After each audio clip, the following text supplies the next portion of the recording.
Колку е поблиску самитот на НАТО во Чикаго, толку е поинтензивна политичката и дипломатската активност на Македонија и лобирањето кај земите членки на Алијансата дека државава ги исполнува обврските и заслужува членство. На самитот сите опции се отворени, прашањето околу името е комплексно. Министерот за одбрана Бесими вели дека Македонија може да биде примена и под времената референца, а разговорите со Грција да се одвиваат паралелно се до изнаоѓање заемно прифатливо решение без победници и губитници. Сепак мора да бидеме свесни дека самитот не е за проширување и дека за нашиот прием треба согласност и од Грција, појаснува Бесими во однос на опцијата дали е можно дел од нашите партнери на состанокот во Чикаго да побараат членство за Македонија.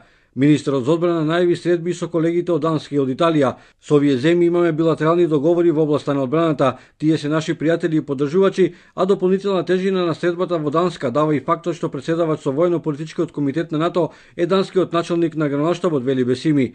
Не треба да се занемари и фактот што Данска има донирано повеќе од 300.000 евра во полигонот Криволак. До крајот на март или почетокот на април е можна средба и со грчкиот министер за одбрана при посетата на командата на Сибрик во Лариса. Со Грција во декември беше потпишана програмата за соработка во одбраната. Ние мора да разговараме со јужниот сосед дека нашето членство во НАТО е и во нивни интерес. Со тоа добива и регионот, појаснува министерот за одбрана Бесими.